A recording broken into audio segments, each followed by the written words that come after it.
Queridos, vamos abrir as nossas Bíblias em Apocalipse, capítulo 2, versos 18 a 29.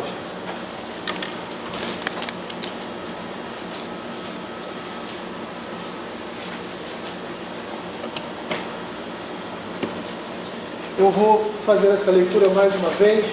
Nós paramos no verso 21. Tá?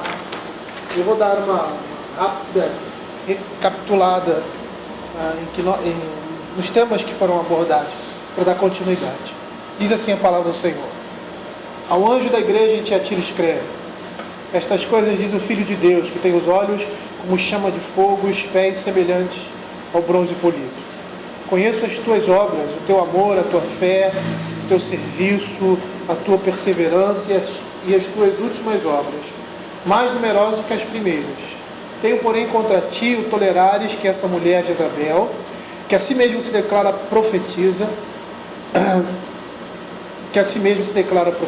não somente ensine, mas ainda seduz os meus servos a praticarem a prostituição e a comerem coisas sacrificadas aos ídolos. Dei-lhe tempo para que se arrependesse, ela todavia não quer se arrepender da sua prostituição. Eis que a prostre de cama, bem como em grande tribulação os que com ela adulteram, caso não se arrependam das obras que ela incita. Matarei os seus filhos, e todas as igrejas conhecerão que eu sou aquele que sonda mentes e corações, e vos darei a cada um segundo as vossas obras. Digo todavia a vós outros, os demais de Tiatira, a tantos quanto não têm essa doutrina, e não conheceram, como eles dizem, as coisas profundas de Satanás, outra carga não jogarei sobre vós. Então somente conservai o que tendes até que eu venha. Ao vencedor que guardar até o fim as minhas obras, eu lhe darei autoridade sobre as nações. Com cetro de ferro as regerás, e as reduzirá em pedaços, como se fossem objetos de barro. Assim como também eu recebi de meu Pai, dar-lhe ainda a estrela da manhã. Quem tem ouvidos, ouça o que o Espírito diz às igrejas. Bom, nós começamos na semana passada a falar sobre essa carta, fomos até o verso 20. E eu, na realidade, esse verso 20 aí está ligado aos versos, até o verso 24, não deveria ter parado aí. Mas, como o nosso tempo era escasso, né, pela necessidade, nós paramos aí nesse meio do caminho. Mas eu gostaria de relembrar algumas coisas. Em primeiro lugar, nós falamos que essa carta está sendo dirigida ao pastor da igreja. É a segunda pessoa. Por mais que possa se referir à igreja, por mais que muitas coisas que são faladas aqui, a igreja também assume, ela está sendo dirigida ao pastor, principalmente porque ele é o líder, ele é o mensageiro, é o anjo, é o mensageiro de Deus. E as imagens que são colocadas a respeito de Cristo aqui é de julgamento, olhos, onisciência, sabe de todas as coisas, de fogo, aquele que julga, a ideia de juízo da parte de Deus. E é o que nós vemos aqui, essa igreja está em iminente juízo, por causa do pecado que se encontra ali no seio daquela igreja. Mas a primeira coisa que nós vemos nessa carta são as qualidades, as virtudes que aquela igreja, ou melhor, aquele pastor apresentava. Então diz que ele conhecia, o Senhor conhecia as suas obras, as obras daquele homem, o amor, a fé e a sua perseverança, e dizendo que o seu trabalho, aquilo que ele fazia, o seu amor, a sua fé, são maiores hoje do que antes, diferente ali de Éfeso. A igreja era firme teologicamente, mas estava perdendo aquele amor por Deus, aquele amor pelos irmãos, o amor a Deus. E ele chama de primeiro amor.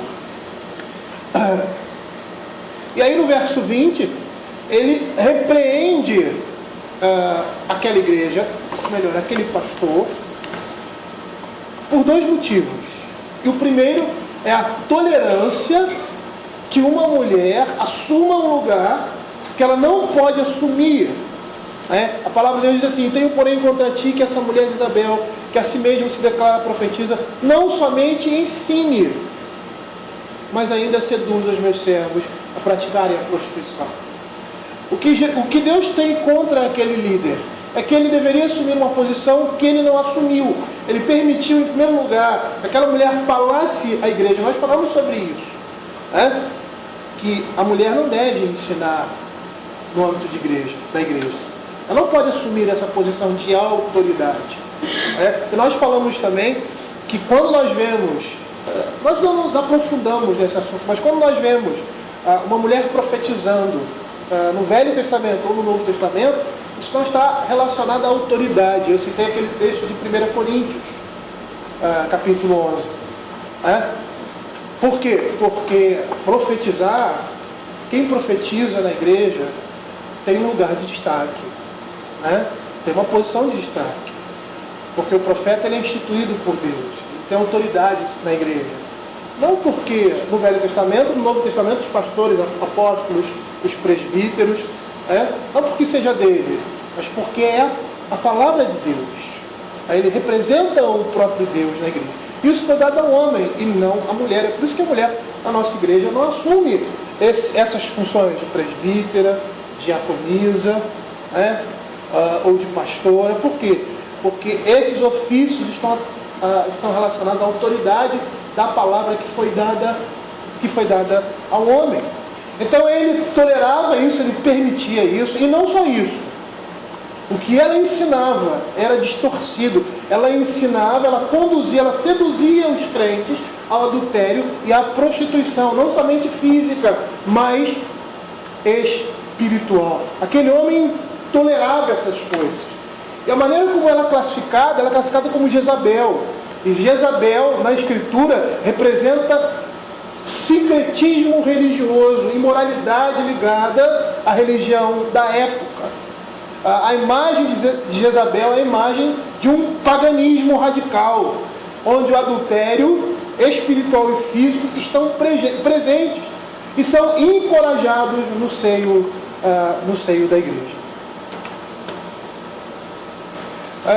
Quanto ao que ela ensinava, e aí nós vamos ver um problema, não somente daquele pastor, mas daquela igreja. Diz que, no verso 20, diz assim: seduza os meus servos a praticarem a prostituição e a comerem coisas sacrificadas aos ídolos. Lá no verso 24 diz assim: digo todavia a vós outros, os demais de Tiatira, a tantos quanto não têm essa doutrina e que não conhecem, como eles dizem, as coisas profundas de Satanás, outra carga não julgarei. E a gente percebe aqui o que está acontecendo. O que está acontecendo é que Jezabel ela está propondo uma acomodação com o mundo pagão. Ela está propondo aos crentes adotarem um estilo de vida que possa conciliar o mundo com a igreja. E a gente citou até na última exposição, Tiago capítulo 4, verso 4, a palavra dizendo que nós não podemos nos enganar. Nós não podemos ser amigos de Deus e amigos do mundo. Nós somos chamados de infiéis. Quando queremos conciliar o mundo, o pensamento do mundo, o comportamento do mundo dentro da igreja. E era isso que ela estava querendo fazer. Era isso que ela estava ensinando. Era isso que estava acontecendo ali. E aquele líder, aquele pastor, ele tolerava isso. Ele tolerava esse comportamento. Ele não enfrentava, ele não reprimia esse tipo de comportamento. E a gente olha assim, a gente acha estranho, né? Poxa, um homem fiel, um homem em que essas obras que ele diz que existiam no início, amor, fé, serviço, perseverança, diante, ali no caso de Tiatira, não havia uma perseguição que levava à morte, era uma perseguição mais branda. Poderia até acontecer, mas não, era diferente das outras cidades, que isso era muito mais ocorrente, era algo muito mais presente do que em Tiatira. A perseguição estava mais no âmbito da vida social, de você ficar alijado da sociedade, às vezes por causa disso, passar fome e necessidade, ser perseguido nesse sentido de não ser aceito em determinados lugares. Por quê? Porque nós sabemos, como falamos anteriormente, que as associações que existiam ali, que eram muito fortes, porque a cidade ela se desenvolvia em torno disso, de associações profissionais, artesãos, aqueles que mexiam com bronze, e vários outros tipos de associações que tinham um Deus patrono. E a vida profissional estava ligada à adoração, às festas profissionais, de determinados grupos profissionais estavam ligadas a essa adoração, a esse patrono. E às vezes não participar disso era ficar fora dessas associações. E aí nós vemos ela tentando conciliar, seduzindo os crentes a se miscuírem. E ela dizia o seguinte, que para vencer o diabo, era preciso conhecê-lo. Porque jamais poderíamos vencer se não tivéssemos uma familiaridade experiencial com ele. Então ela dizia, com essas coisas, ela dizia, o cristão precisa aprender as coisas profundas de Satanás. Era uma maneira ardilosa de fazer com que os cristãos, na realidade, estivessem debaixo do juízo de Deus por causa da sua pecaminosidade. Aí eles permaneceriam cristãos? Não, vocês são cristãos, mas participando, tendo experiência dessas coisas, vocês podem até se tornar pessoas melhores. Ela estava propondo, ao modo daquela época, uma adaptação completa aos costumes pagãos. E nós vemos isso hoje, Não, isso não é para nós, não nesses moldes de comer, até às vezes sim, mas de comer comida sacrificada a ídolo, a praticar a imoralidade. Aí eu citei alguns exemplos, como a questão do divórcio, que muitas vezes é pregado dentro da igreja como algo lícito, não no caso de infidelidade, mas em qualquer caso. E na realidade, o que você está pregando? É imoralidade, é promiscuidade. A mesma coisa da poligamia. A poligamia também se encaixa em promiscuidade. Uma coisa mais fechada, mais, vamos dizer, tanto o divórcio como a poligamia, uma coisa assim mais institucional, mais limpa, vamos dizer assim, mas na realidade representa o mesmo pecado. A prostituição, o desejo desenfreado com relação à sexualidade, a possuir, a ter a intimidade com uma outra pessoa. E uma coisa também que nós falamos anteriormente, que chama a nossa atenção, é que o que está aqui tanto em Tiatira quanto em Pérgamo. Lá no verso 14 do capítulo 2, o Senhor Jesus chama a atenção daquele pastor. Todavia, tenho contra ti algumas coisas. Porque tem Isaías que sustenta a doutrina de Balaão, o qual ensinava Balaque a armar ciladas. Outros sim tem os que, da mesma forma, sustentam a doutrina dos Nicolaitas. Portanto, arrepende-se. Ele chama aquele homem para se arrepender.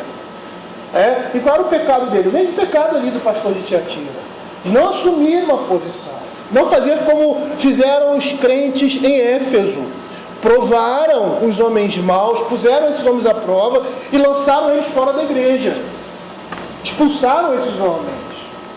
Não aceitaram esse tipo de comportamento, tipo de ensino dentro da igreja. E o que é interessante, a Bíblia está chamando a atenção desse homem, mas diz que o juízo vai vir sobre quem? Sobre esses que estão vivendo conforme a doutrina de Balaque e de Balaão. E a gente vê a mesma coisa aqui. Dê-lhe tempo para se arrepender. Ele fala, tenho porém contra ti, contra o pastor daquela igreja, consequentemente contra aquela igreja que também tolerava isso. Mas o juízo está vindo. Mas vem sobre quem? Em específico sobre essas pessoas, mas também sobre toda a igreja, porque toda a igreja sofre quando o juízo vem, mesmo que não seja para você, mesmo que seja para uma pessoa ao seu lado, seu próximo irmão em Cristo. A igreja, porque a igreja é um corpo. O pecado daquele homem é um pecado de omissão.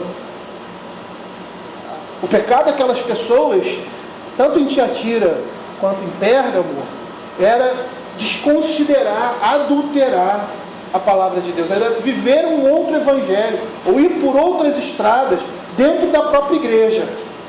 E eles seriam punidos, por causa da mão de Deus pesaria sobre a igreja, e por causa disso todos sofreriam, todos iriam sentir, por mais que o juízo não fosse diretamente sobre si. Eu falei sobre essa perspectiva do pastor com relação à igreja, de cuidar da igreja, de ser o responsável, de zelar pela espiritualidade dos crentes, alertá-los quanto a isso. E aí nós fizemos uma relação com Ezequiel, a relação com o texto de Ezequiel do Atalaia. O Atalaia tem essa responsabilidade. E o Senhor vai tomar da mão dele, aqueles aos quais caíram em seu pecado, mas não foram advertidos. E a gente vai dar continuidade.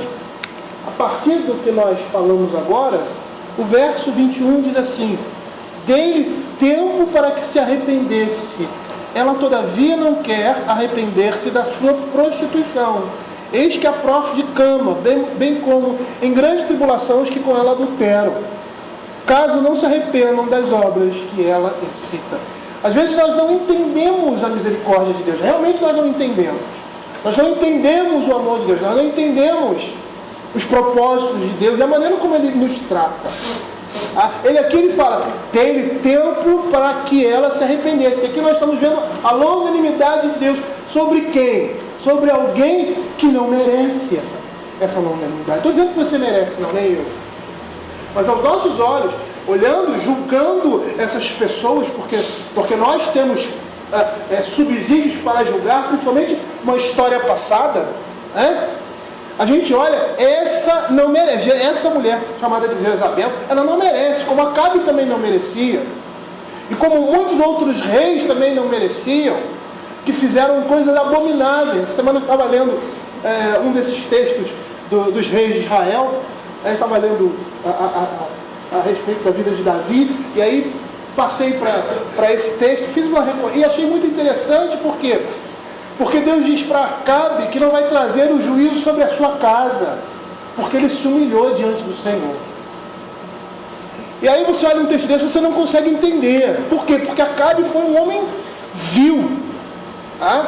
Ele foi o pior dos piores, principalmente porque escutou o conselho da sua mulher, Jezabel. E nós tivemos outro rei também, que eu me esqueci agora o nome dele, me fugiu a memória. Um homem que fez várias abominações, queimou seus filhos a outros deuses, andou após outros deuses, levantou postos ídolos, fez tudo que você possa imaginar de imoralidade na área, não somente física, como espiritual, aquele homem fez. No final da sua vida ele se arrependeu. O Senhor teve misericórdia dele. Essas coisas nos chocam. Essas coisas mexem conosco, pelo menos comigo. Quando nós nos deparamos com a Escritura e vemos que essa mulher vil, nojenta, abominável, diante dos olhos, não somente dos nossos olhos, mas diante dos olhos de Deus, o Senhor usa de misericórdia para com ela. É o que nós estamos vendo aqui. Dê-lhe tempo para que se arrependesse. Ela, todavia, não quer se arrepender da sua prostituição. Provavelmente, alguma situação que nós não sabemos, não conta aqui, em que ela foi confrontada com o seu pecado. Provavelmente por João ou um outro, não esse pastor da igreja nesse momento, porque ele está sendo criticado por isso. E ela não se arrepende, ela não se dobra. E o que nós vamos ver a partir desses versos são ensinamentos para nós. É o Senhor que está nos ensinando. Eu estava conversando com o presbítero Rui hoje de manhã, e ele falando do livro de Apocalipse e tal, e fizemos algumas observações. E o que nós estamos vendo aqui no livro de Apocalipse, no início, é a igreja de todos os tempos. É a igreja após a morte e a ressurreição de Cristo. E a igreja de lá até a vinda de Cristo, ela vai passar por essas coisas, por esses altos e baixos. Ela vai ser fiel em um aspecto, infiel em outra. E o que a palavra de Deus está nos chamando é para nós nos emendarmos, para nós olharmos essas coisas e tomar essas coisas como exemplo. E um exemplo claro aqui, um ensinamento claro aqui, é quando o pecador rejeita os apelos e advertências de Deus, ele está escolhendo a morte. É isso que nós estamos vendo aqui. Abram em 2 Pedro. 2 Pedro, capítulo 3, verso 9. A palavra de Deus diz: não retarda o Senhor a sua promessa, como alguns a julgam demorada, a longanimidade de Deus. Pelo contrário, Ele é longânimo para convosco, não querendo que nenhum pereça, senão que todos cheguem ao arrependimento. Sempre o Senhor vai conceder conselhos e oportunidades para que o homem se arrependa. Mas quando isso não acontece, quando ele não se arrepende, ele está, na realidade, escolhendo a morte. E é o que nós vamos ver no verso 22. Eis que aprosto de cama, bem como em grande tribulação os que ela adulteram, caso não se arrependam das obras que ela incita. Percebam que após reiterados conselhos e exortações ao arrependimento, quando o pecador não se dobra, o juízo vem. O juízo vem sobre esses que não se arrependem. E o tempo presente aqui dá a ideia de algo instantâneo, imediato. Eis que aprosto de cama. Seria uma ação imediata da parte de Deus, porque ela não se arrependeu. Deus não é como nós somos. A justiça de Deus não é como a nossa justiça. O Senhor nos dá oportunidades de arrependimento, mas quando nós somos obstinados com relação àquilo, a sua mão vem, o seu juízo vem, principalmente quando somos avisados dessas coisas. Essa mulher era punida com uma grave enfermidade física. A ideia de prostrar de cama é lançar de forma violenta. Da ideia de alguém que foi lançado numa grave enfermidade que vai levar provavelmente à morte. E olha o que é mais aterrador.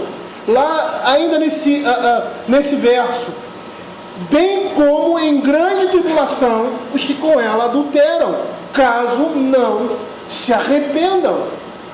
A condição é o arrependimento. Deus está dando oportunidade para que essas pessoas se arrependam. E que pessoas são essas? Aqueles que se deixaram levar pelo ensino errado, por essa condução errada. Não há desculpa. Nós não temos desculpa da parte de Deus, porque nós somos enganados. É mesmo porque nós gostamos de ser enganados. O nosso coração pecaminoso gosta dessas coisas. Vê lá o apóstolo Paulo falando a Timóteo que nos últimos tempos os homens o quê? Iriam sentir coceiras nos ouvidos. A ideia é ele querer escutar aquilo que satisfaz. Nós gostamos de ser enganados. Nós queremos ser enganados. Então isso não é desculpa. O juízo vai vir também sobre aqueles que estavam andando nas mesmas pisadas que aquela mulher, se deixando levar por aquele ensino tortuoso, desvirtuoso. Se não houvesse arrependimento, eles iriam passar por quê? Por grande opressão, grande tribulação. Hoje de manhã eu falei sobre isso. A diferença que é quando nós somos atribulados pelo Senhor, por causa da nossa obstinação em não atender a sua voz, ou quando somos atribulados por qualquer outra situação que não essa. Porque nós somos atribulados e provados pelo Senhor todo o tempo. Algumas vezes porque precisamos ser aperfeiçoados, ser moldados, ser disciplinados, como vemos ali em Hebreus, né? Ele falando sobre isso, capítulo 10, falando sobre isso, sobre essa disciplina. Mas a mão do Senhor pesa diferentemente sobre aqueles que não ouvem a sua voz, que são repreendidos, advertidos do seu pecado e não se emendam. Há um juízo repentino. A própria Escritura diz: dura coisa cair na mão de Deus vivo. Essas pessoas teriam o mesmo destino de Jezabel: doença e morte. Lá no verso 22 ele reforça essa ideia. Que ideia? A ideia daqueles que são levados, caso não se arrependam das obras que ela incita. É ela que está incitando. Ela é responsável. Existe um responsável por isso. E o juízo vai vir sobre... E o juízo que vem sobre essas pessoas é um juízo muito mais aterrador. Mas também sobre aqueles que seguem, que se deixam levar. Porque muitas vezes nós pensamos, porque fomos enganados, nós não temos responsabilidade. O Senhor não vai nos punir por causa disso. Nós não vamos ter consequência dos nossos erros, porque fomos enganados e estamos vivendo um erro. Não, nós somos chamados ao arrependimento. E se isso não ocorre, o juízo de Deus é semelhante àquele aos quais foi lançado. Aqueles que nos incitaram ao pecado. E aí ele diz como isso vai acontecer.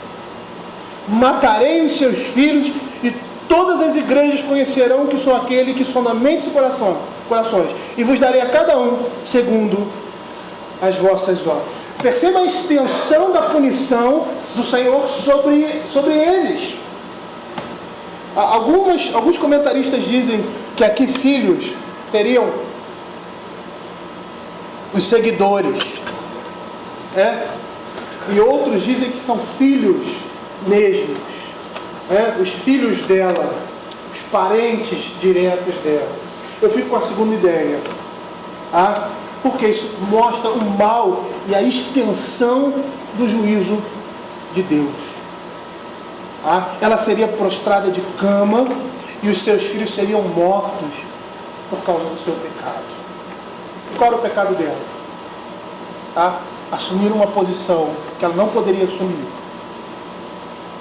Seduzir os crentes ao erro. Esse era o pecado dessa mulher.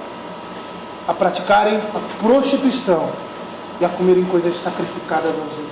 Eu não sei se vocês estão percebendo a extensão disso. A responsabilidade daqueles que ensinam, e principalmente daqueles que ensinam coisas erradas na igreja, no seio da igreja.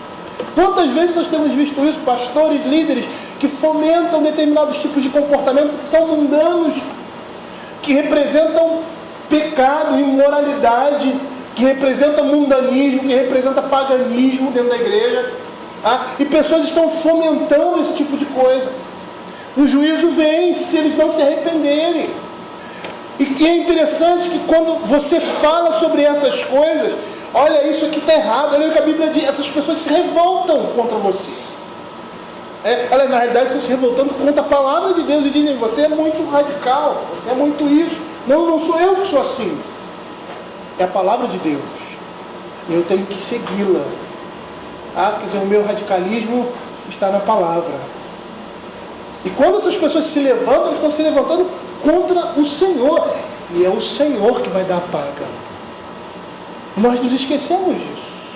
A igreja não é brincadeira. A igreja é coisa séria. Porque a igreja é do Deus vivo. A igreja pela qual foi pago um preço. E um preço de sangue. E às vezes nós estamos brincando com isso. Muitos estão levando a igreja como não sei o quê. Mas o Senhor Jesus é Senhor da igreja. E Ele julga. E haveria um juízo ali. E esse juízo seria tal que todas as igrejas iriam perceber, iriam ver a grande angústia com que aqueles pecadores, aquela igreja, foram afligida. E qual era o propósito disso? Olha o que ele diz aqui: matarei os seus filhos e todas as igrejas conhecerão que eu sou aquele que sonda corações e mentes. Qual é o propósito de Deus nisso?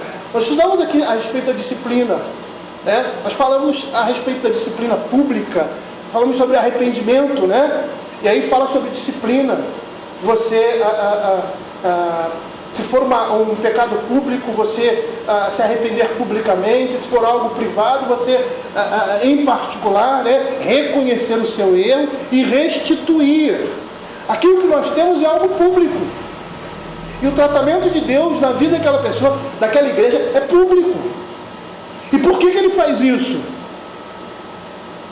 Para que todos reconheçam o Senhor e tenham temor dele. Esse é o objetivo. Abram aí Atos capítulo 5. Atos capítulo 5, verso 11. Capítulo 5, de 1 a 11, é o que acontece com Ananias e Safira. Eles são mortos de uma forma assim extraordinária, porque eles mentem para Deus. Eles mentem, não teriam necessidade de fazer aquilo. Mas por que aquilo acontece ali? A igreja estava iniciando. E a mão de Deus estava agindo poderosamente no seio da sua igreja. E quando isso acontece, e tem o desfecho que tem, é para que todas as pessoas que ouvissem essa mensagem tivessem temor de Deus, principalmente os crentes.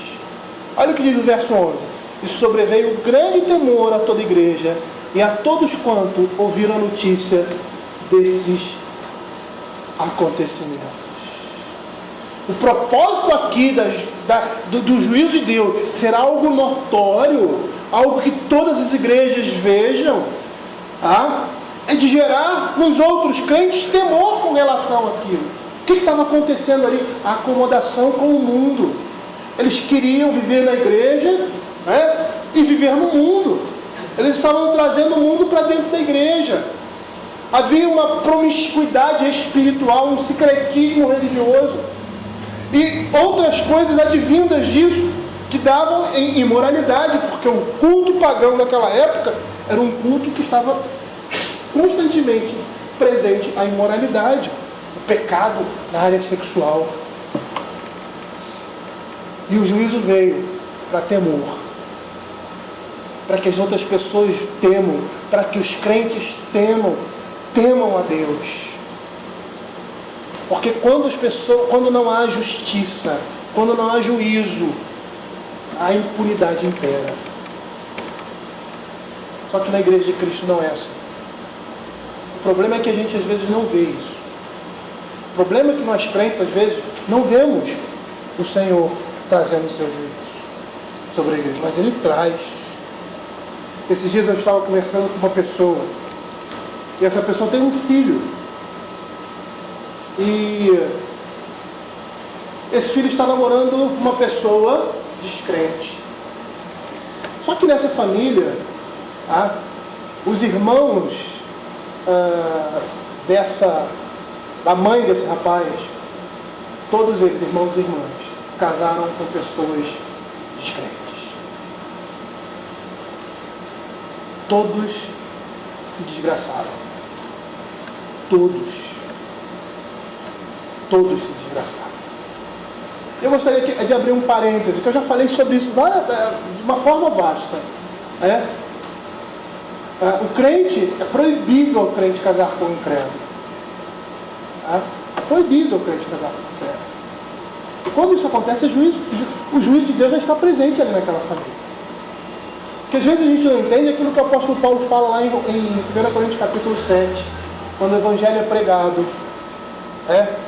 E esse é o propósito do evangelho. E uma das pessoas, dos cônjuges se converte, e o outro não. Ele cai numa situação de julgo desigual. Só que é uma situação diferente. Por que é diferente?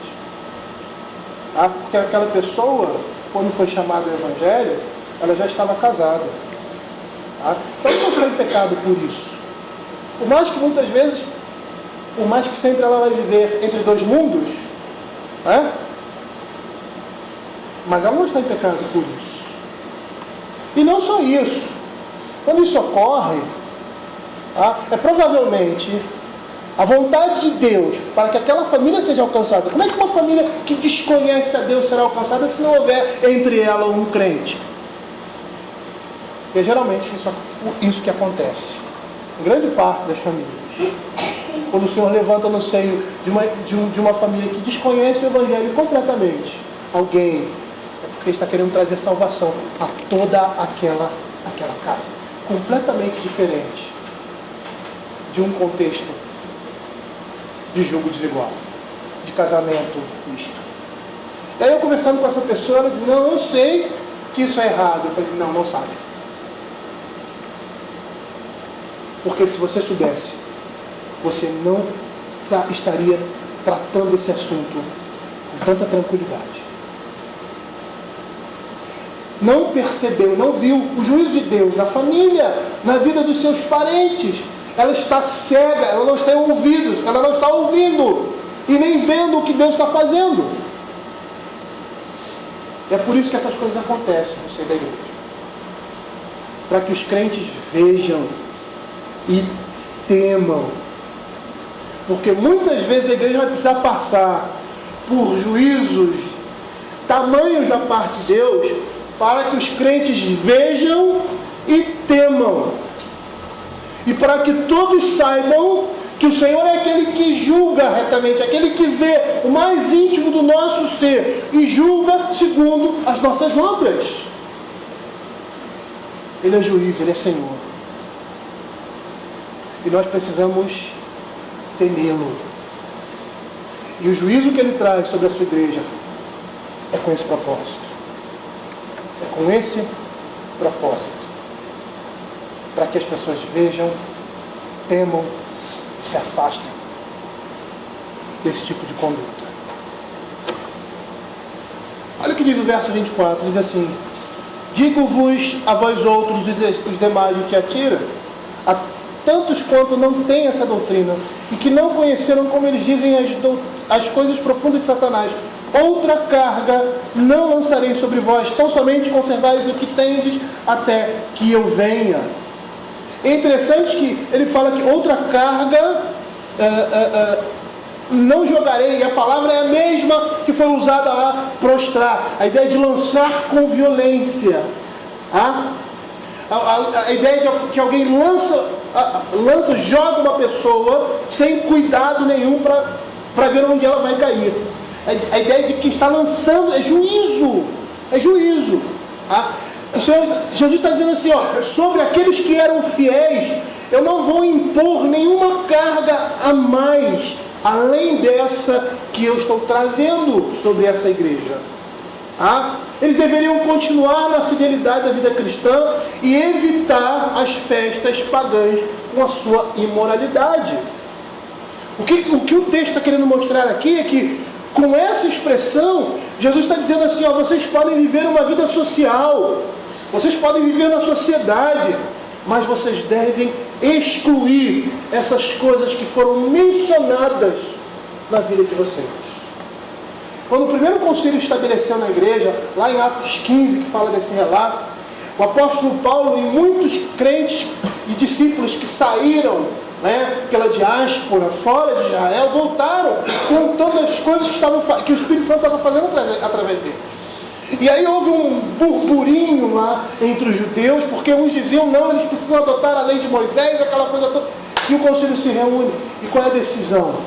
A decisão é a seguinte: eles devem viver a vida deles, a cultura deles, a vida social deles. Eles não são judeus, eles são gentios ou gregos, ou bárbaros, sei lá o quê, ou de outras nações. Eles precisam e têm a necessidade de viver como cidadãos daquelas cidades. Mas o que eles devem lançar fora? As relações sexuais ilícitas e comer carne sacrificada aos ídolos com sangue.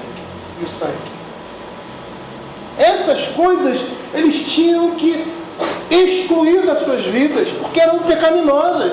As outras não. Então aqui nós vemos que o Senhor Jesus está dizendo assim: vocês podem viver a vida social, vocês podem viver nessa sociedade, mas excluindo aquilo que é pecaminoso, aquilo que perverte a palavra de Deus, que é nocivo, que é abominação da palavra de Deus para nós, como crentes.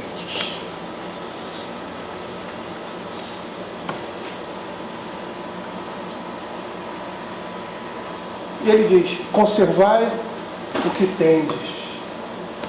O que eles tinham era suficiente para que eles pudessem viver a vida cristã com integridade e firmeza de coração. E aí o final dessa carta, como em todas as cartas, é um estímulo a perseverar na fé. Nós estamos falando sobre perseverança, né? E nós vamos ver que nós perseveramos na fé porque Deus fez uma obra no nosso coração. Porque a obra da salvação é nossa, é do Senhor, não é nossa. Por isso que nós perseveramos. Mas nós somos chamados a perseverar.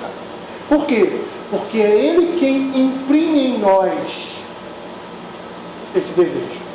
É Ele quem coloca em nós essa capacidade e essa disposição. Porque se não fosse assim, nós iríamos nos desviar. Se o Senhor não estivesse nos sustentando e nos segurando, nós iríamos nos desviar. Como os discípulos do Senhor Jesus se desviaram. Mas eles retornaram. Por que eles retornaram? Porque eles foram escolhidos. Porque a oração sacerdotal disse que o Senhor amou e os amou até o fim.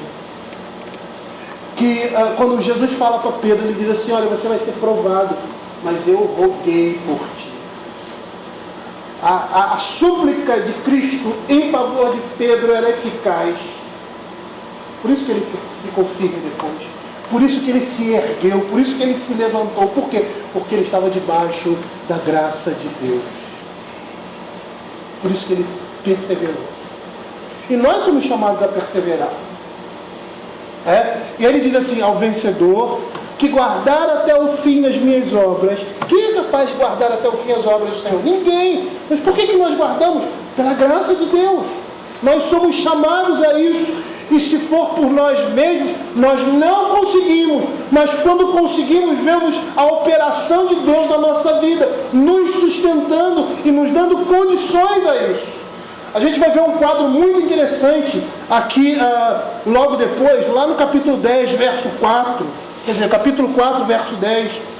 Que diz assim: os 24 anciãos prostrar-se-ão diante daquele que se encontra sentado no trono, adorarão o que vive pelos séculos dos séculos, e depositarão as suas coroas diante do trono de Deus, proclamando. E é interessante porque esses 24 anciãos, eles representam os crentes. A coroa é a coroa da vitória. Ela nos foi dada por quê? Porque nós vencemos. Mas no momento em que ela representa a nossa vitória, no momento que ela está na nossa cabeça, ela está representando a nossa vitória, esses 24 anciãos, eles tiram da sua cabeça e colocam diante do trono de Deus, reconhecendo que a sua vitória está em Cristo, reconhecendo que os seus méritos estão em Cristo Jesus, reconhecendo que se eles venceram e que se eles receberam a coroa da vida, foi porque Deus assim quis. E aí ele diz: ao vencedor que guardar até o fim as minhas obras, eu lhe darei autoridade sobre as nações, e com cetro de ferro as regerá, e as reduzirá a pedaços, como se fossem objetos de barro. Mais uma vez aqui a gente não entende, a gente não consegue compreender a dinâmica de Deus. É impossível a nós entendermos isso. Por quê? Porque, percebam o contexto aqui, não só de Tiatira, mas de todas as outras igrejas, é um contexto de perseguição. É um contexto que existia um imperador, autoridades que perseguiam a igreja estava sendo oprimida. E aqueles que queriam viver incontaminados no mundo, eles eram perseguidos, oprimidos, mortos. E são esses mesmos que vão reinar sobre o mundo. eles estarão associados com Cristo no julgamento final. Esses que estão sendo julgados aqui nesse mundo e condenados, eles vão julgar. Eles vão estar acima daqueles que os condenaram, diante de reis, soberanos e autoridades.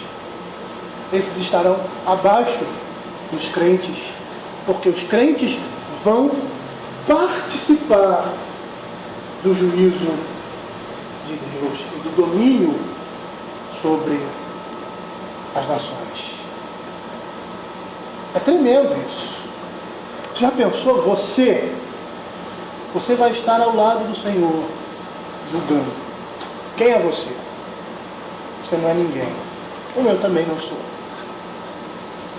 Mas você vai estar. Tá? Por quê? Porque Deus assim quis. Porque é isso que Deus vai fazer com a sua igreja. Essa ideia dos crentes julgando o mundo com Cristo é uma imagem recorrente da Escritura. Por mais que a gente não tenha uma dimensão, eu vou dizer para vocês, eu não tenho uma dimensão, eu vejo o que a Escritura diz, mas não consigo colocar isso na minha cabeça. É isso que a Bíblia fala.